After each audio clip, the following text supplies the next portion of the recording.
Rams Noah Eagle on the call.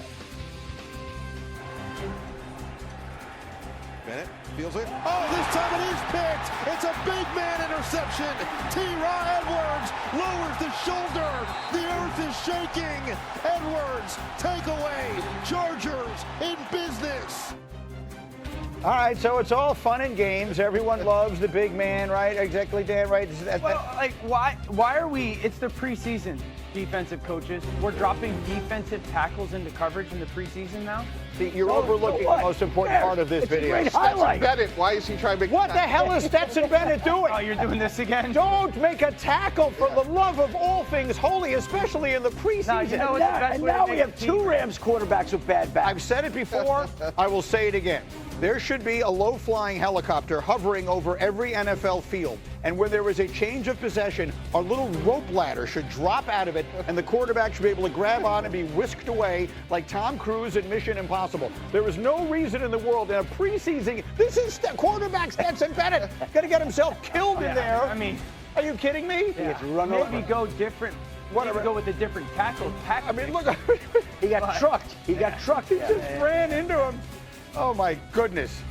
Anyway. Big fella. The big fella, T-Raw Edwards with the pick. How about the and then the spat around his pancake. cleats? All right, let's talk about other quarterbacks with our quarterback, Dan Orlovsky. Let's begin in New Orleans. They got an interesting question there. You got Spencer Rattler. You got Tyler Shuck.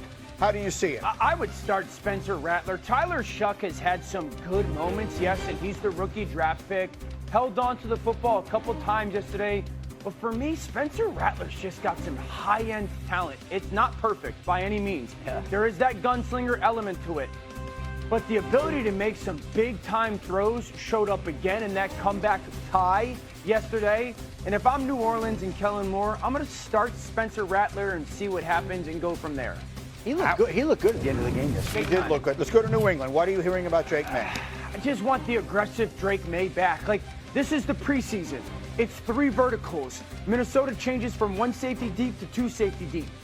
If you get a receiver matched up on a linebacker and both those safeties have decent width, I want you to launch that ball, Drake May. Now, you get outside the pocket and make a nice play, and the end result is great, but I want the aggressive, star, big-time athlete back that I haven't seen so far this preseason. Another opportunity to throw an in-breaker. Those linebackers are low. We saw Caleb Williams throw it to Loveland last night. Get it over the top and rip it. Instead, it's this runaround. So it's preseason. I'm not going to overreact, but I do want to make sure that we're aggressive in New England. All right, and then here's the really big one. The quarterback battle, they're going to make a decision soon here. Anthony Richardson and Daniel Jones. Hard. I think it's very difficult, but I'm starting Anthony Richardson. If we took the one play away, the fumble that got the pinky hurt from last week, he's looked really good. Strong in the pocket. This throw's absolutely off the charts, and I just can't quit Anthony Richardson. Go through the growing pains, give him 4 weeks, give him 6 weeks. He's got to handle his part, but if I'm the Colts, I think I'm going with Anthony. Super quick. What are they going to do? They're going to announce it this week, right? I think we could get that as early as today. Right. And I think Daniel Jones, from the moment they paid him that money, shaped up as the favorite. And I think if you start Anthony Richardson. Really? I think if you start Anthony Richardson and you pull him, it's over. And I think if you start Daniel Jones, Anthony Richardson could be a savior later on. We'll see what they decide today, but that decision could come also as early as today. Very quick. Yeah, I totally agree. 13 career college starts. To me, I would go with the veteran Jones and bring Anthony Richardson along slowly. All right, we'll come back to that one, but we have another intriguing quarterback situation. Daniel Jones' once upon a time team, the New York Giants. Jaxson Dart, you know the story. They traded up to take him. He was 14 of 16 for 137 yards against the Jets on Saturday night. He threw a 20-yard touchdown, had another one on the ground in a sneak. It's becoming an incredibly impressive preseason. Let me show you the numbers. Jaxson Dart completing 74% of his passes, a quarterback rating of 117. Most of it has been short stuff, under 10 air yards, but when he's aired it out, he's 5 of 11 with 10 passing touchdowns.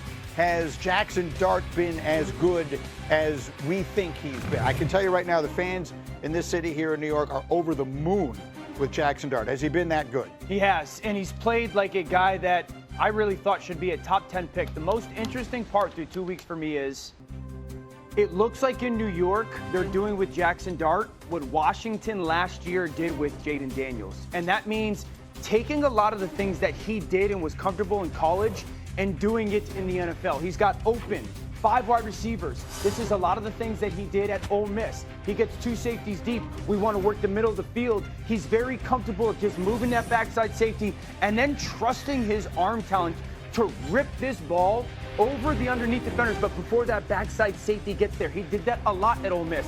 This is an Ole Miss play. You fake the toss, you're trying to get those backers to move sideline to sideline, and now you have that lifted coverage that is what we call that umbrella shell, and again, you replace him with the tight end.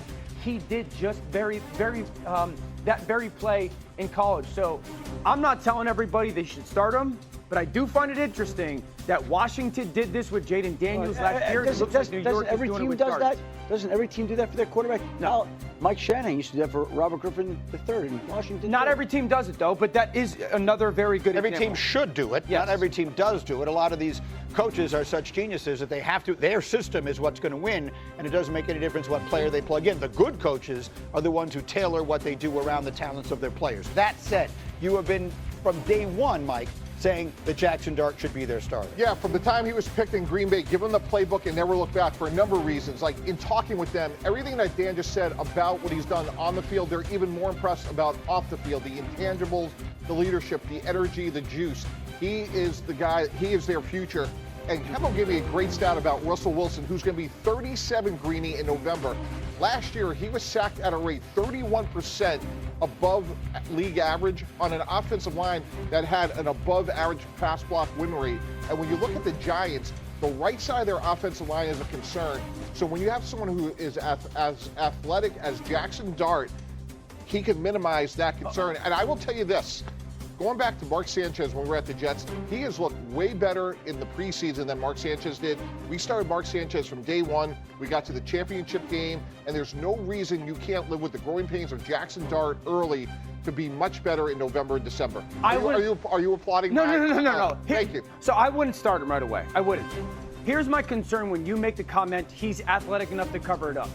I always say this.